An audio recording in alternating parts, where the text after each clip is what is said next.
திருமாவளவனுக்காக ஓட்டு போட்டார்கள் என்பதுதான்.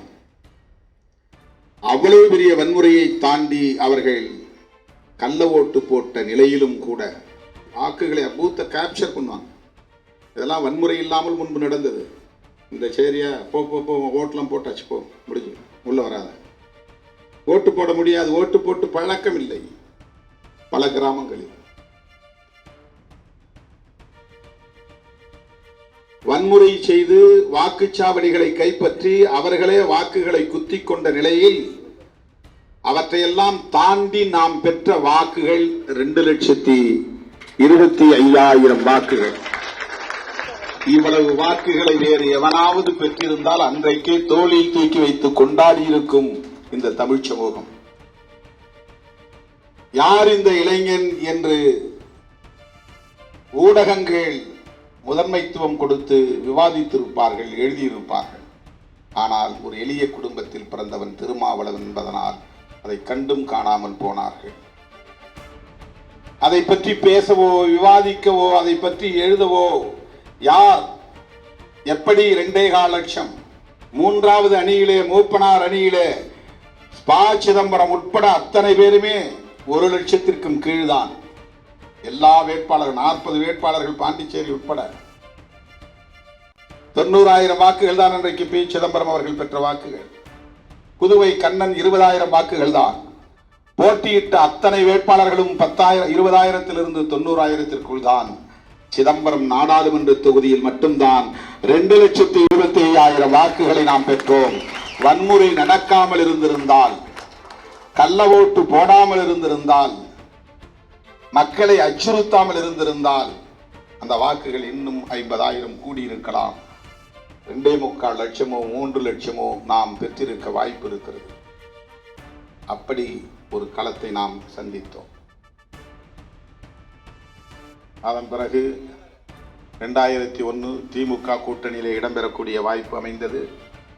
தனி சின்னத்திலே போட்டியிடக்கூடிய எண்ணம் அப்போதே எனக்கு உதித்தது என்றாலும் மிக மிக மிக தொடக்க நிலை என்கிற நிலையிலே அந்த கருத்தை கூட பகிர்ந்து கொள்ள முடியாத ஒரு சூழல். மிக குறைவான இடைவெளி, 15 நாள் இடைவெளிதான். உதயசூரியன் சின்னத்திலே நாம் நின்றோம். 8 தொகுதிகள் தமிழ்நாட்டிலும் 2 தொகுதிகள் பாண்டிச்சேரியிலும் என்று நாம் போட்டியிட்ட நிலையிலே அன்றைய மங்களூர் இன்றைய திட்டக்குடி தொகுதியிலே நான் மட்டுமே 2,000 வாக்குகள் வித்தியாசத்தில் வெற்றி பெற முடிந்தது. அதில் கண்ட அனுபவம் கசப்பான அனுபவங்கள். உதயசூரியன் சின்னத்திலே போட்டியிட்டும் கூட அந்த சின்னத்தை வரைவதற்கு அவர்களுக்கு கைகூசியது. அந்த சின்னத்திலே ஓட்டு போட அவர்களுக்கு மனம் இல்லை. எந்த திசைக்கு திரும்பினாலும் அந்த சின்னம் இல்லை, காணவில்லை. தேர்தலுக்கு 4 நாள். அதன் பிறகு நாங்கள் மதுரையில் இருந்து தோழர்களை அழைத்து வந்து அவசரமாக ஓட்டு போடுகிறார்கள், ஜெயிக்கிறோம் தோக்கிறோம், பிரச்சனை இல்லை, முடிந்த இடங்களிலெல்லாம் எழுதுங்கள் என்று எழுத வைத்தோம்.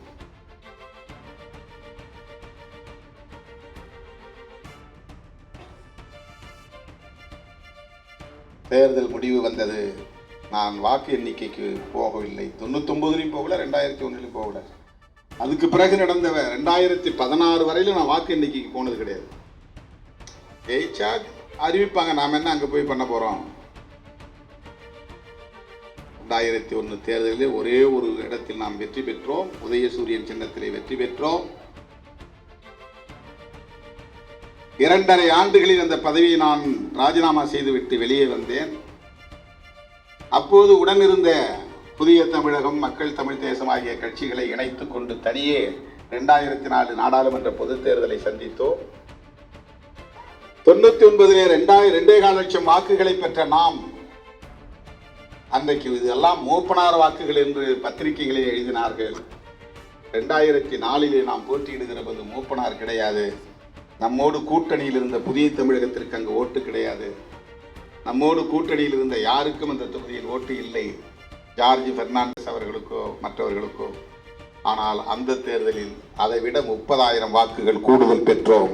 2,55,000 வாக்குகளை பெற்றோம். நான் ஏன் சிதம்பரம் என் தாய்மடி என்று சொல்லுகிறேன் என்பது இப்போது உங்களுக்கு புரிந்திருக்கும் தோழர்களே.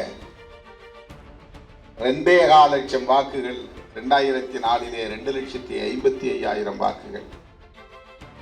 2006 சட்டமன்ற பொதுத் தேர்தலில் அதிமுகவோடு சேர்ந்து போட்டியிடக்கூடிய வாய்ப்பு கிடைத்த நிலையிலே இரட்டை இலை சின்னத்தில் இருக்க வேண்டும் என்று எம் நடராஜன் அவர்களும் சசிகலா அவர்களும் ஏன் ஜெயலலிதா அம்மையார் அவர்களும் கூட ஒரு வேண்டுகோளாக என்னிடத்திலே வைத்தார்கள். நான் சொன்னேன், இனி நாங்கள்